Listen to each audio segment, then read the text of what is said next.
school students and the FE students that have been really showing the way in the last couple of weeks. I'm really pleased to have on stage our final speaker for this session, Barnaby, who's a high school student who got kettled the other day, didn't get back to school in time. I'm not sure what the repercussions of that been so far. I'm sure he'll tell us. Thanks very much, Barnaby.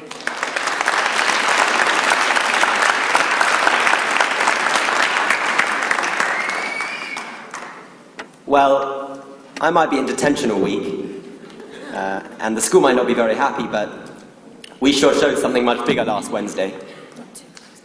Okay, sorry. You know, this was meant to be the first post-ideological generation, right? This was meant to be the generation that never thought of anything bigger than our Facebook profiles and our TV screens. This was meant to be the generation where the only thing that Saturday night meant was X Factor. I think now that claim is quite ridiculous. I think now that claim is quite preposterous. I think now we've shown that we are as ideological as ever before. Now we've shown that solidarity and comradeship and all those things that used to be associated with students are as relevant now as they've ever been. You know, the most incredible thing that happened on Wednesday, I went down, I thought I was going to go down in lunch break and then get back in time for lessons. Perhaps I should have known they'd put the guy in charge of the G20 in charge. Perhaps I should have been more concerned for my life than for whether I was going to get down for lessons. But when I tried to get out and I was told it was a sterile area by police officers standing and not letting anyone out, I thought, well, that's why we need a university education. If we don't get one, we end up in police uniforms.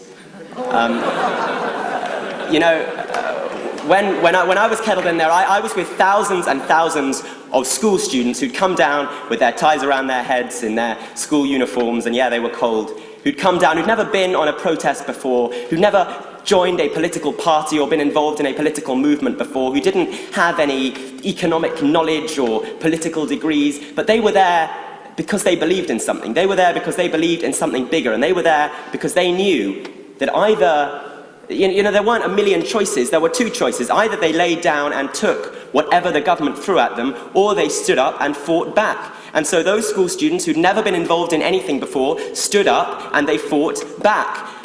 And when they were in that kettle, being kettled in by police, you know, the word went round as we were sitting, huddling around fires, sharing out what little food we had, and the word went round, people said, we know what they're up to. We know that they don't think we're a danger to the public. I'm 15 years old, people there were as young as 13. We know they don't think we're going to run riot through the streets of London. We know what they're up to. They think that if they kettle us now, we're not going to come on a demonstration ever again. Well, let the word go out from today, people said. Let the word go out about next Tuesday. Let the word go out about next week and next month and next year that they can't stop us demonstrating. They can't stop us fighting back. And however much they try to imprison us in the streets of London, those are our streets, and we will always be there to demonstrate. We will always be there to fight. People who had always thought that the police were just those people at the other end of the telephone line to help if there was a burglary. People who'd always thought that the media were just those friendly newspaper men who were there to give them that unbalanced picture of the facts. People learnt a lot last Wednesday. People learnt a lot as they huddled around fires and then emerged from that kettle to see headlines like vandals on the Evening Standard that afternoon. People learnt a lot when a police van was left in the middle of the road so that the police could tow it away and show the whole public, look what vandals these people are. People learnt a lot. So the message that goes out from last Wednesday is very clear. We are no longer that post-ideological generation. We are no longer that generation that doesn't care. We are no longer that generation that's prepared to sit back and take whatever they give us. We are now the generation at the heart of the fight back. We are now the generation that will stand with everyone who's fighting back. The most inspiring thing, I think, was that just after Wednesday, hundreds of people joined a Facebook group, school students joined a Facebook group in solidarity with RMT members on strike. Those are people who previously thought tube strikes was something annoying because they stopped them getting into school.